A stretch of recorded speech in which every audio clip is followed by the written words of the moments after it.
நல்ல நாள் பெருநாள் எப்போனாலுமே நம்ம வீடுகளில் அதிகமாக செய்யக்கூடியது உளுந்த வடை தான். அந்த உளுந்த வடை வந்து ஒரு சில டைமில் சொதப்பலாயிரும்.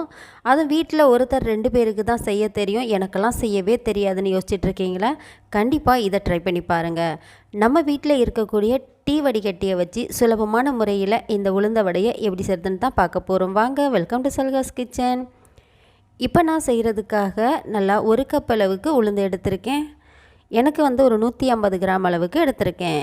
இதை நல்லா ஒரு 1.5 மணி நேரத்துக்கு நான் ஊற வச்சு எடுத்துக்கிட்டேன். இந்த மாதிரி இப்போ தண்ணியெல்லாம் வடித்ததுக்கப்புறமா ஒரு மிக்ஸி ஜாருக்கு மாற்றிக்கிறேன். இந்த மாதிரி எல்லாத்தையும் மாற்றி எடுத்துக்கோங்க. இதில் இப்போது கொஞ்சமாக ஒரு 2 டேபிள் ஸ்பூன் மட்டும் தண்ணி எடுத்து ஊற்றிக்கோங்க. நம்ம சேனலில் உளுந்த வடை ரெசிபி நிறைய போட்டிருக்கோம், அரைக்கிறத காட்டவே இல்லையே அப்படின்னு நிறைய பேருக்கு கேட்டிங்க. நான் இந்த மாதிரி தான் அரைச்சி எடுப்பேன்.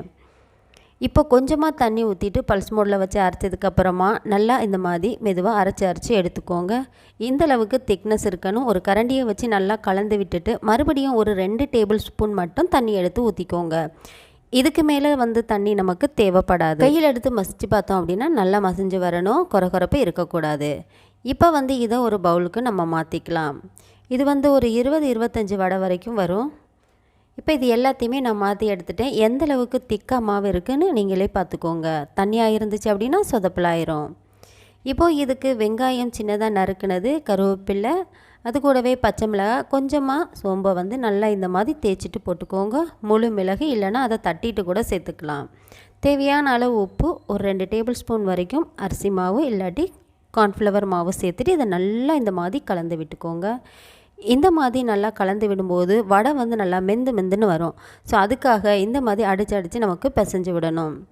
அடுத்ததாக பார்த்திங்க அப்படின்னா ஒரு கையில் வந்து தண்ணியை நனைச்சிக்கோங்க. இந்த மாதிரி எடுத்துகிட்டு போட்டு பாருங்கள். நம்ம செஞ்சுருக்க வடையோட பக்குவம் சரியாக இருந்துச்சு அப்படின்னா திருப்பி போடும்போது அப்படியே வந்து நமக்கு விழுகும். இந்த பக்குவம் இருக்கணும். இல்லை அப்படின்னா இந்த இடத்துல இன்னொரு டேபிள் ஸ்பூன் கூட நீங்கள் அரிசி மாவு சேர்த்துட்டு பிசைஞ்சு எடுத்துக்கலாம். இப்போது அகலமான ஒரு பாத்திரமாக எடுத்துக்கோங்க. ஆயில் நிறைய ஊற்றிக்கோங்க. இந்த மாதிரி ஒரு ஸ்டீல் வடிகட்டி எடுத்துக்கணும், பிளாஸ்டிக் வடிகட்டி எடுக்கக்கூடாது. அதில் நல்லா தண்ணியை தடவி விட்டதுக்கு அப்புறமா தான் நம்ம மாவை எடுத்து வச்சு இந்த மாதிரி ஒரு ஹோல்ஸை போட்டுட்டு நம்ம பொரிச்சு எடுக்கணும். உங்களுக்கு பார்க்கும்போதே தெரியும் அந்த வடிகட்டியிலேருந்து எந்த அளவுக்கு நமக்கு வடை விழுகுது அப்படின்னு.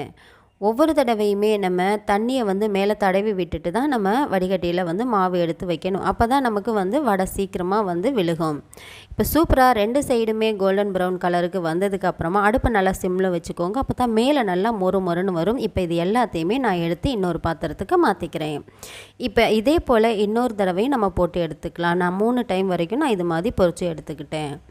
பார்க்கும்போது தெரியுதா எவ்வளோ சூப்பராக விழுகுது அப்படின்னு. கண்டிப்பாக நீங்களும் ட்ரை பண்ணி பாருங்கள். இது வரைக்கும் உளுந்த வடை நீங்கள் ட்ரை பண்ணலைன்னா கூட இந்த வீடியோவை பார்த்து கண்டிப்பாக ட்ரை பண்ணி பாருங்கள், சொதப்பல் இல்லாமல் வரும். இதே போல் மிச்சம் இருக்கக்கூடிய எல்லாத்தையுமே நான் வந்து பொரித்து எடுத்துகிட்டு அது கூடவே தேங்காய் சட்னி செஞ்சுருந்தேன். தேங்காய் சட்னி வீடியோ நம்ம சேனலில் நிறைய இருக்குது, வேணுங்கிறவங்க செக் பண்ணி பார்த்துக்கோங்க. வடையை பார்க்கும்போது எப்படி இருக்குது, பிக்கும்போது சூடாக இருந்துச்சு, அப்படியே தொட்டு சாப்பிட்றதுக்கு அருமையாக இருந்துச்சு. கண்டிப்பாக நீங்களும் ட்ரை பண்ணி பார்த்துட்டு எப்படி இருந்துச்சுன்னு கமெண்ட் பண்ணுங்கள். நெக்ஸ்ட் ஒரு இன்ட்ரெஸ்டிங்கான வீடியோட பார்க்கலாம்.